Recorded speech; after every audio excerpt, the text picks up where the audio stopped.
আমি সর্বোচ্চ শাস্তি চাই ধর্ষণকারী।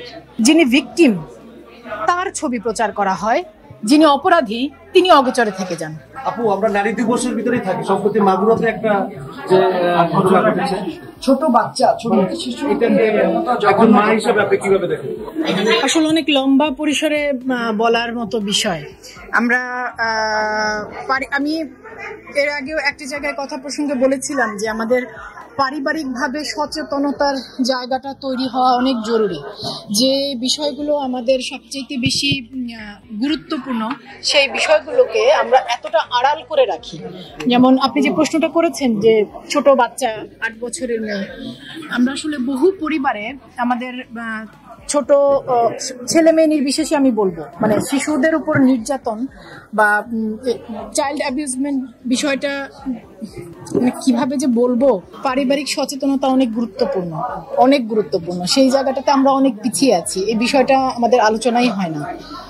আর মানুষ হিসেবে আসলে আমি জানি না আমরা কিভাবে এত পেছনে উল্টো পথে হাঁটছি, এত নৃশংস, এত হিংস্র, এত বর্বর আচরণ আমরা কিভাবে করতে পারি। আমি জানি না। আসলে আমি পুরুষ হয়ে ধর্ষণকারীদের যেমন শাস্তি চাই, নিশ্চয়ই আপনারা নারী হিসেবে, শিল্পী হিসেবে একটা শাস্তি অবশ্যই চান। সেই শাস্তিটা আসলে কি হওয়া উচিত, কি মনে হয়? আমি তো মানুষ হিসেবে শাস্তি চাই, সকল অপরাধীর বিচার হোক, এটা একটা মানুষ হিসেবে আমার চাওয়া। আর ধর্ষণের তো আমি সর্বোচ্চ শাস্তি চাই ধর্ষণকারী। অথচ আমাদের এখানে যে চিত্রগুলো দাঁড়ায়, আমি কিন্তু এই সকল কিছুর পরও আশাবাদী যে একটা সময় যে আপনাদের মতো যারা বলছেন, আপনাদের মতো মানুষদের হাত ধরেই আসলে সময়টা বদলাবে, চিত্রটা বদলাবে।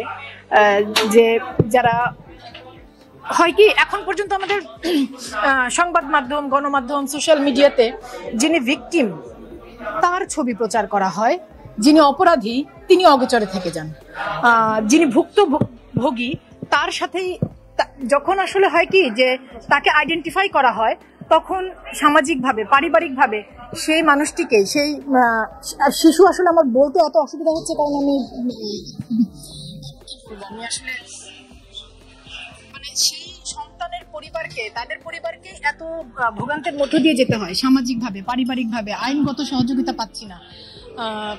সেই সবকিছু মিলে আমাদের সবার আসলে একটু নতুন করে ভাববার সময় হয়েছে। আমরা একটু মানুষের মতো আচরণ করি, আমার এছাড়া আর কিছু বলার নেই। আর অপরাধীর, ধর্ষণকারীর আমি সর্বোচ্চ শাস্তি চাই, বিচার চাই এই দেশের। এটা আসলে নারী হিসেবে না, কোনো মা হিসেবে না, একজন মানুষ হিসেবে আমাদের সকলেরই তো চাইবার অধিকার আছে। আমি তো এই দেশের একজন নাগরিক, হিসেবে এরকম অপরাধীদের আমি সর্বোচ্চ শাস্তি চাই।